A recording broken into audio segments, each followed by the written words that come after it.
On the 7th of November, 1783, roughly 30,000 people gathered outside Newgate Prison in London. They had come to watch a man die.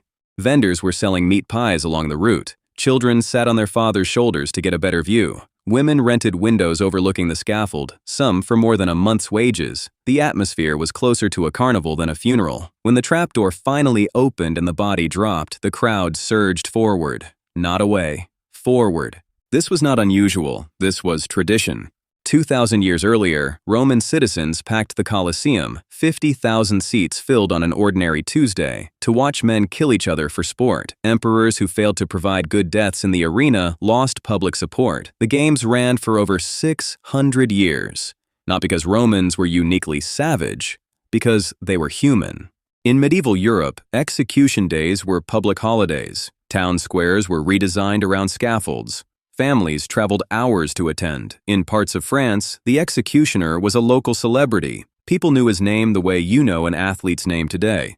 When the blade fell, the crowd didn't look away. They counted the seconds until the body stopped moving. We haven't stopped watching. We've just changed the venue. Today, the UFC sells out arenas where 20,000 people pay to watch two humans inflict brain damage on each other in a cage. Boxing generates billions, and every night, millions of people sit alone in the dark, scrolling through dashcam compilations on YouTube, crashes in Russia, pileups in China, rollovers on American interstates. Compilation after compilation, recommended by the algorithm because you watched the last one to the end. Nobody is forcing you to watch these. Nobody is even in the room. And then there's the highway. You're driving. There's been an accident on the opposite side. The other direction entirely. Your lanes are completely clear.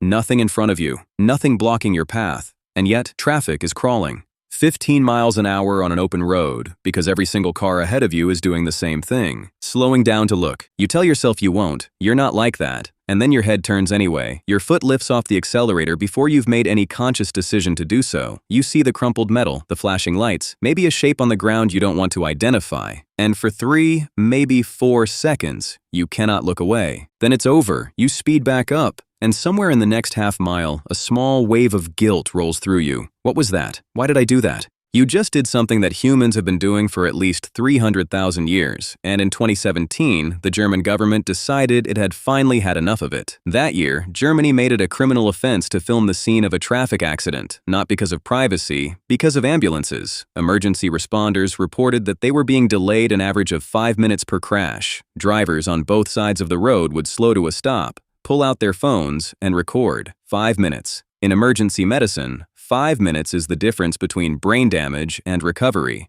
between a limb and an amputation. The fine was set at €1,000 for filming the dead, up to 2 years in prison. Germany raised the penalty for rubbernecking itself from €20 to $320, plus a month without your license. It didn't work. People still slow down. People still look. The fines go up. The looking doesn't stop, which raises a question that no traffic law can answer. What is it about destruction that is more powerful than a €1,000 fine, more powerful than the risk of losing your license, more powerful than the voice in your head saying, "Don't look"?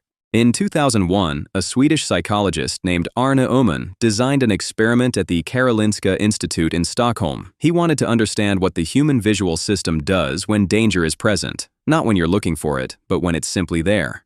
He showed participants grids of photographs, 9 images arranged in a square. Sometimes the grid contained a snake hidden among flowers, sometimes a spider among mushrooms, sometimes nothing threatening at all. The task was simple: find the odd image as fast as you can. What Öhman found was not that people were slightly faster at spotting snakes. They were operating in an entirely different mode. When the target was a flower among mushrooms, participants searched image by image, what psychologists call serial processing, slow, methodical, one at a time. But when the target was a snake or a spider, the brain switched to parallel processing. It found the threat almost instantly, regardless of where it was in the grid, regardless of how many distractors surrounded it, whether there were 4 images or 9. The threatening one leapt out at the same speed. Öhman called it the fear module, a system that evolved specifically to detect threats before you're consciously aware of them, before you decide to look, before you choose anything at all. That is what happens on the highway. Your eyes are pulled toward the wreck before any part of your conscious mind has agreed to participate. The system is older than language. It doesn't ask permission. But Öhman's experiment only explains the first glance, the snap of the head. It doesn't explain why you keep looking. It doesn't explain why, given a completely free choice. No danger, no urgency, no one watching. People choose to look at terrible things on purpose. 16 years after Öhman's study, in 2017, a psychologist named Suzanne Oosterwijk at the University of Amsterdam ran an experiment that nobody expected to produce the results it did. She gave participants a simple choice. On the screen appeared a short, written description, something like, "A soldier kicks a civilian against his head. Below it, 2 buttons. View the image, or don't. No pressure, no consequence either way. Nobody would know what they chose. Complete anonymity, complete freedom." People chose to view the violent images, consistently, across 3 separate studies, different participants, different descriptions, different categories of images. When the description involved humans harming other humans, participants chose to look more often than they chose not to. Not by accident, not by a slim margin, reliably, repeatedly. When given a door they could leave closed, most people opened it. 3 years later, Oosterwijk put people inside an fMRI scanner and ran the same experiment again. This time, she could see what the brain was doing in the exact moment of the choice. The moment a person read, "A man steps on another man's face," and pressed yes, the regions that activated were not fear regions. They were not disgust regions. They were reward regions, the striatum, the inferior frontal gyrus, the anterior insula. The same circuitry that activates when you anticipate money. When you're about to eat food you've been craving for hours. When you're curious about anything, a puzzle, a mystery, an answer you don't yet have. The brain was not treating morbid information as a threat. It was treating it as something valuable, something worth acquiring. In 2021, a researcher named Coltan Scrivner at the University of Chicago published something no one had ever built before, a formal measurement tool for this. The Morbid Curiosity Scale. 24 questions, 4 dimensions: interpersonal violence, body violations, the minds of dangerous people, and paranormal danger. He tested it across thousands of participants, and what he found wasn't just that morbid curiosity varies from person to person. That would be obvious. What he found was what it predicted.